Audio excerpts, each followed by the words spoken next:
আপনারা শুনছেন মাইলস্টোন। জীবন বড়ই বিচিত্র, তাই না? আচ্ছা বলুন তো, জীবনে বেঁচে থাকার বেসিক ক্রাইটেরিয়াটি কী হতে পারে? আসলে বেঁচে থাকার আসল ক্রাইটেরিয়া হলো স্বপ্ন। আমরা বেঁচে থাকি নিজের এবং নিজেদের কাছের লোকজনগুলোর স্বপ্ন পূরণের জন্য। আচ্ছা, যদি ধরুন কোনো মানুষ তার স্বপ্নের জগৎকেই আঁকড়ে ধরে বেঁচে থাকে, সেই জগতেই নিজেকে ডুবিয়ে রাখতে চায় সারাক্ষণ। খুব হাস্যকর লাগছে, তাই না? চলুন তবে আমরা শুনে নিই আজ এমনই এক গল্প।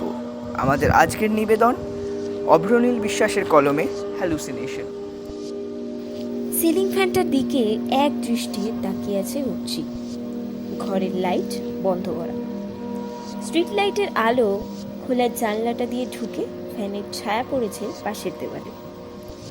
ধীর গতিতে ফ্যানটা ঘুরে চলেছে। এবারেও চাকরিটা হলো না উর্জির।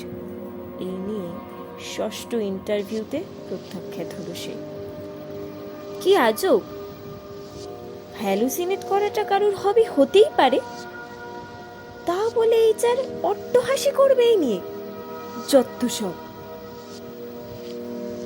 যাক, আর এসব ভাবলে সময় নষ্ট ছাড়া কিছুই হবে না। সিলিং ফ্যানটা অফ করে নিজের শখের অ্যাস্ট্রেটা কাছে টেনে নিয়ে উর্জি ডুব দিল তার হ্যালুসিনেশনের জগতে। যে জগৎ একান্তই তার, শুধুই তার। এখানে অর্চি তার স্বপ্নের কোম্পানিতে ডাক পেয়েছে।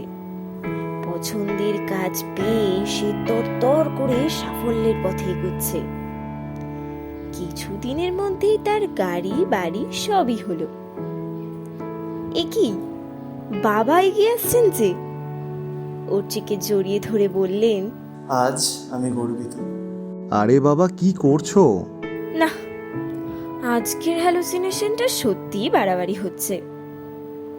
আরে দূরে ওটা কে? নীলাঞ্জনা মনে হচ্ছে। সে ফিরে এসেছে।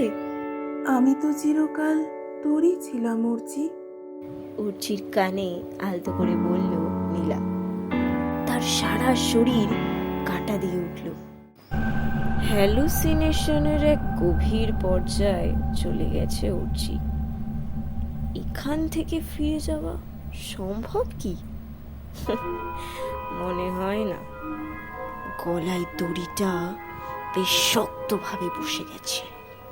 হ্যাঁ, আর এভাবেই বহু অর্চি হারিয়ে যায় আমাদের সমাজ থেকে।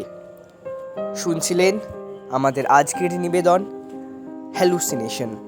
গল্প পাঠে অন্তরা, সাউন্ড ডিজাইন ও শব্দ সংযোজনে সৃজন, পোস্টার ডিজাইনে জয়িতা, গল্প পাঠে আমি অরিজিৎ। ভালো থাকবেন, শুভরাত্রি।